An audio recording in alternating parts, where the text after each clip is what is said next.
Hey everyone, and welcome to The Explainer. Today, we're taking a deep dive into something that literally affects millions of people every single year, yet it's still somehow wrapped up in all these clinical misconceptions and outdated practices. We are talking about urinary tract infections, or UTIs. Whether you're a healthcare pro looking to brush up on the latest guidelines, or you're just here to understand the nuts and bolts of your own body, you are absolutely in the right place. We're going to break down the anatomy, the bacterial culprits, and the increasingly tricky world of treating these infections without adding to the global antibiotic resistance crisis. Let's get right to it. It's a universally recognized pain point, isn't it? If you have ever felt that sudden, intense burning sensation when you go to the bathroom, or that incredibly annoying, persistent urge to go even when your bladder is totally empty, you know exactly how disruptive a UTI can be. It is not just a minor inconvenience. It's literally a bacterial invasion of your body's waste disposal system. But what's actually happening down there on a cellular level? And why do the rules of engagement completely change depending on who is getting infected? Okay, let's dive into this. Here's our roadmap for today. First, we'll cover the basics of UTIs, then the causes and risk factors, the gender divide, diagnosis and treatment, complications and prevention, and finally, we'll wrap up with the key takeaways. All right, starting off with Section 1, the basics of UTIs, understanding the plumbing. To really wrap our heads around how a urinary tract infection works, it actually helps to picture the human body as this highly advanced biological plumbing system. A UTI is, well, exactly what it sounds like. It's an infection in any part of the urinary system. Think of your kidneys, which sit near the back of your upper abdomen, as the vital filtration plants. They filter waste and fluid from your blood to make urine. That urine then travels down these narrow tubes called ureters right into the bladder, which is basically your holding tank. And finally, it leaves the body through a small exit pipe called the urethra. So UTI happens when bacteria breach this system's natural defenses and just start multiplying anywhere along that route. But here's the thing. Not all UTIs are created equal. The actual location of the infection dictates how bad the symptoms are going to be. A lower UTI, so one affecting the bladder or urethra, usually shows up as pelvic pressure, lower belly discomfort, and that classic painful frequent urination. You might even spot blood in the urine. But if that bacteria manages to travel upstream to the kidneys, an upper UTI, clinically known as pyelonephritis, well, that's when the alarm bells really start ringing. Symptoms escalate fast to severe back or side pain, high fevers, shaking, chills, and even nausea. So an upper UTI isn't just an annoyance, it's a systemic issue that needs immediate medical attention. Moving on to Section 2, causes and risk factors, the bacterial invaders.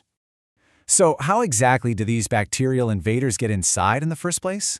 Well, for women, the culprit is actually incredibly predictable. Good old E. coli is responsible for up to 85 to 95% of uncomplicated cases. Now, this bacteria naturally and completely harmlessly hangs out in your gut. But the trouble starts when these GI bugs take a wrong turn and find their way into the urinary tract, where they absolutely do not belong. But here is where the clinical picture gets, well, kind of complicated. For men, the microbiology shifts dramatically. While E. coli is still the most common single bacteria, it's often just a plurality, not the vast majority. Male infections feature a much more varied, unpredictable rogues gallery of invaders. We're talking Pseudomonas, Enterococcus, Staphylococcus, and even fungal infections like Candida. Because the exact organism causing the problem is so much harder to pin down in men, choosing the right initial treatment turns into a really unique and difficult clinical challenge. Let's move to and see how this builds in Section 3, the gender divide, looking at anatomy and susceptibility. So why exactly is there such a stark difference between male and female infections? Honestly, it all comes down to anatomy and the aging process. Women have a significantly higher risk of getting a UTI right off the bat simply because of anatomical design. They have a much shorter urethra than men, which means bacteria have a very short trip to make to reach the bladder. Plus, hormonal drops during perimenopause and menopause change the natural bacterial flora of the vagina, which bumps up that UTI risk even more. On the flip side, men are largely protected by a longer urethra and a drier environment in their younger years. In fact, for people under 70, UTIs are incredibly rare in men compared to women. But, and this is a big but, after age 70, that gap narrows. For men, risks rise as they get older primarily due to anatomic roadblocks, like an enlarged prostate, which stops the bladder from completely emptying. And when urine just sits in the bladder, it basically becomes the perfect breeding ground for bacteria. Which brings us to Section 4, diagnosis and treatment. Navigating the guidelines. Now that we understand the plumbing and the bugs, how does the medical community actually fight back? And this brilliantly illustrates the IDSA's clinical algorithm for treating acute, uncomplicated cystitis in women. It is incredibly calculated. Notice how it guides the physician to check for allergies, drug availability, and even local resistance rates before prescribing anything. Doctors are specifically instructed to use highly targeted drugs like nitrofurantoin first. Why? To minimize collateral damage. Basically, they want to use drugs that take out the UTI but don't completely wipe out the good bacteria in your gut or contribute to broad antibiotic resistance. In fact, older drugs like ampicillin are pretty much avoided entirely for empirical treatment nowadays, simply because global resistance to them is just way too high. But remember how we just talked about male microbiology being wildly unpredictable? Because of that, the guidelines for men look vastly different. For women, with simple symptoms, a doctor might prescribe those targeted antibiotics without even needing a lab test. But for men, securing a baseline, pre-treatment urine culture is absolutely essential. It is a non-negotiable first step. A doctor has to know exactly which of those diverse bugs is causing the problem in a male patient to make sure the antibiotic they prescribe is actually going to work. And this difference in complexity also completely dictates how long the treatment lasts. The clinical data shows that for women, short courses of antibiotics are highly effective. We're talking usually just 3 to 5 days, depending on the specific medication.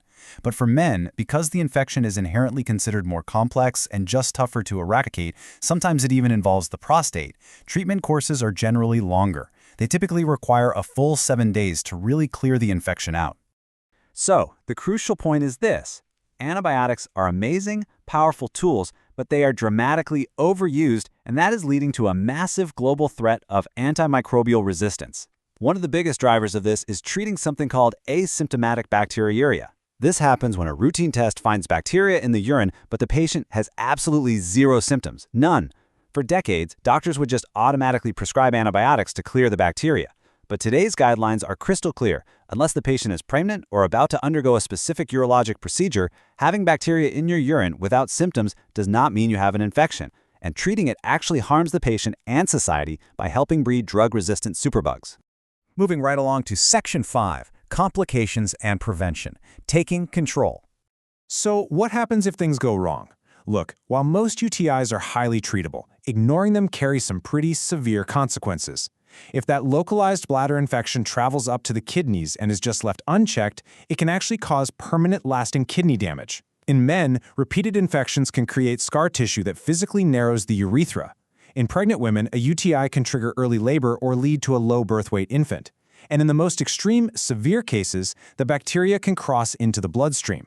That leads to sepsis, which is a cascading, life-threatening immune response that absolutely requires emergency hospitalization. But the good news is you are definitely not powerless here. There are highly effective, evidence-based steps you can take to prevent UTIs. First up, drink plenty of water. This literally flushes bacteria out of your bladder before it even gets a chance to attach and grow. Second, consider cranberry juice or supplements. They're widely recommended because compounds in cranberries can actually block E. coli from sticking to the bladder walls. Third, definitely avoid irritating deodorant sprays or powders in the general area, because they can disrupt your natural protective bacteria. And finally, if you're suffering from recurrent infections, it might be time to reevaluate barrier birth control methods like diaphragms or spermicides, which are known to significantly bump up your UTI risk. And finally, Section 6, Key Takeaways, the big picture. Now, what's really interesting about this slide is how it ties everything together. Let's zoom out for a second. UTIs are absolutely not a one-size-fits-all condition. They affect men and women vastly differently, largely thanks to basic anatomical differences, like the length of the urethra. And while E. coli is the standard enemy for women, male infections are way more of a microbial wildcard that require precise lab cultures. But most importantly, proper diagnosis, which includes ignoring those asymptomatic bacteria, and strictly tailored antibiotic durations. Well, those are our best defenses against causing collateral damage to our own microbiomes. It is really incredible how a seemingly simple infection connects us to one of the absolute greatest challenges in modern medicine today. By understanding the anatomy of a UTI, you are way better equipped to advocate for your own health. But it also leaves us with a larger responsibility. So I'll leave you with this. Next time you seek treatment for a simple infection, will you be part of the solution to global antibiotic resistance? Thank you so much for joining me for this explainer, and keep learning.